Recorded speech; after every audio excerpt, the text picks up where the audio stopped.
We are back on the defensive settings. It's been too long.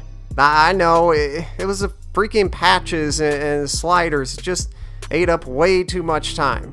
By the way, you know what I can't wait for? I can't wait till, if and when my channel grows, and I can get a lot more testing done and upload more videos more often. That'd be amazing. That's what I'm going for. But anyway, let's get to it. We've waited long enough. We're about to take a crucial step today towards turning our AI teammates into non-dumbasses on defense. Okay, so we got every setting today related to pick and roll. Kind of a big deal, so let's get it popping.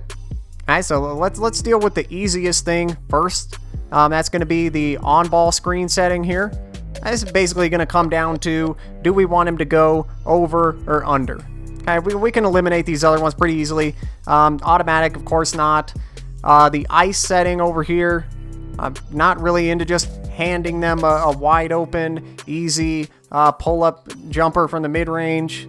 There's better options than this. We don't need it. The next option, switch. I mean, if you got a really versatile defensive lineup on the floor, then yeah, more power to you. I probably would use this one. It is consistent. They execute it just fine, but 9 out of 10 times, if we switch a pick and roll, we're going to end up with some sort of mismatch that we don't want any part of. Okay, so besides for those rare cases, we're not going to switch ball screens. And one more thing before we leave these behind. For either one of these, I would not get into the business of setting these for individual players. It's very inconsistent. Trust me, it's not worth it. They're gonna start doing shit that you don't want them to do, and you're gonna be like, wait, I don't have it set to that for him. What the fuck is he doing? It's just, trust me, it's not worth it. Okay, so moving on from those. Like I said, we basically have a choice between go over and go under. Those are our two most viable options. Now, we all know in general, like in real life, you want to go over for good shooters and go under for bad shooters, but that kind of stuff just doesn't always hold up in the game. This is one of the things I test for, and this is one of those cases. That's why I'm going to be recommending to go over no matter who it is. Okay, and that's because going under, we know it doesn't work well for shooters, but in the game, it doesn't even do that good of a job of stopping the drive. They just have a hard time, like, once they get that separation, they go under the screen, they just have a hard time, like, reconnecting with the ball handler. And a lot of times, he's able to go right by him like he's not even there anyway. So what's the point? You might as well put it on go over and, try to stay connected to him. And a lot of times you'll be able to stop the drive that way. But at least you'll be, in position to stop a jump shot if he's going to shoot off of the screen. Okay, I think that's enough. We're going to go over for everybody, including the one below it for the center. Makes no sense to put this one on something different. So both these are going to be go over. Okay, here we go, my friends. It is time for hedge settings. Let's do this. Automatic, no. Next one, no hedge. Technically, this is supposed to be good for stopping the drive because the hedge defender's dropping down, but in the game, it's just not. A lot of times, this happens. He just kind of stands next to the screener and then watches the ball handler go. So, no hedge, no point. Moving on. Now, let's take a look at hard hedge, and then also double. I'm going to group these two together. They're very similar. They have the same sort of effect.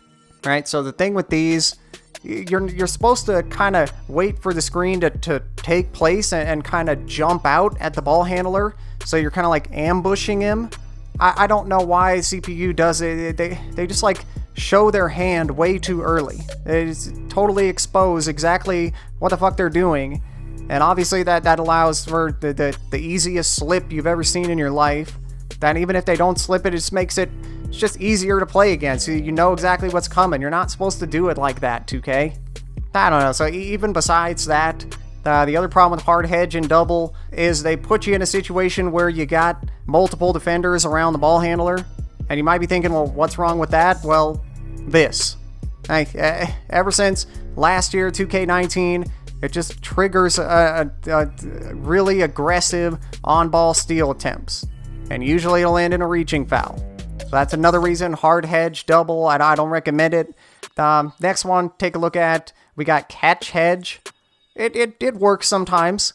Like you see here, sometimes it'll work out for you, but it's not enough. It's too easily exploited, right? Like what you're seeing here, I don't know why he's backing up so much. I don't get it. At some point, I know you're trying to not let people get behind you, but at some point you just got to stop, man. You got to stop, and you got to stop the damn ball, right? While he's backpedaling, it just creates a perfect little pocket there.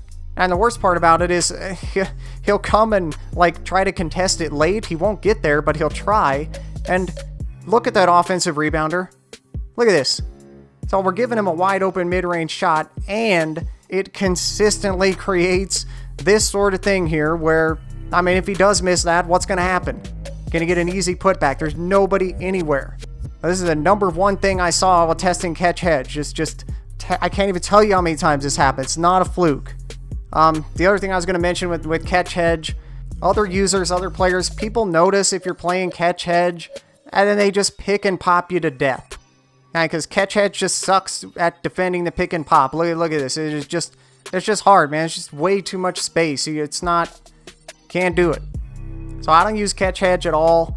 Some people like it. I don't know. I just think that, it can work, but you're really just kind of getting lucky if you're having success with it, is because the offense you're playing isn't doing the right things to exploit it when they could easily be doing so. Or like anything else, a dead clock right twice a day. It doesn't mean that it's our best option. So catch hedge, no. Alright, now let's take a look at soft hedge. It's just providing a little bit of assistance to, give the on-ball defender time to get through the screen. Then here's the important part. You could tell they know that, hey, I got this original man. I still got the roll man. I'm keeping kind of one eye on him. So that's good. You could tell that he at least knows what his responsibilities are, which is better than we could say for some of the other options. It's just a good balance. It's just a good, coverage scheme just all around. Now, unfortunately, soft hedge does have a new problem this year. An example of it here, for some reason when the CPU is doing soft hedge, the hedge guy just has a tendency to kind of get stuck to the freaking ball handler. I don't know, but unfortunately this isn't like just an every once in a while sort of problem. It definitely happens too much, so I was disappointed to find. So that sucks, and that's why my number one tip for defending pick and rolls, here it is. Whenever possible, try to control the hedge defender yourself. Okay, because all these methods have a fatal flaw or two or three when you just leave it to the AI to try to run them. Now we still want to set both of these. We're going to set them both to soft hedge because that's the one with the least amount of flaws. But the absolute best way to defend these is to switch onto that hedge defender when you see the screen coming. That's what I try to do as much as possible. And really, it's not just because it's the most effective way to do it, it's also actually a lot of fun. I have a great time doing this. There's so many things you can do. Like right here, I love messing with the ball handler. Like, don't mind me, I'm just hanging over on this side, I'm not going to hedge at all. Nope, here I come, I'm going to jump up there now. Nah, actually, never mind, I'm going to drop down and take the roll, man. Never mind, here I come again. So much fun, and not to mention, some of the problems we've already seen, like him sticking to the ball handler. If you're controlling him, you can turbo the other way and unstick him. Okay, so we got one more thing to do, and that's the stay attached setting right here. This is designed to stop the pick and pop. Right, but here's the thing. If we use soft hedge for these two hedge settings, like I recommend, then there's really no need for this. We don't need to have him stay attached, because most of the time he's going to get back to his man in enough time to defend the pick and pop anyway. Like right here, I have it on soft hedge, and I have stay attached on no. And they run a pick and fade, and you can see it's basically the same thing as if you were to put on stay attached. He covers them just fine. So we don't need to give up our hedging just to cover the pick and pop. We can do both like this. Okay, and if we put stay attached on yes, then we're basically going to get something very similar to what we saw earlier with no hedge.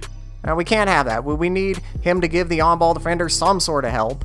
I mean, even if it's somebody who's like a huge pick and pop threat, we still just can't afford to take our Hedge Defender completely out of the play. Alright, y'all, there it is. That's everything. Let it all soak in. Get up in the comments if you have anything to say. If you have a question, you can always hit me up. Remember to tap that like button before you go.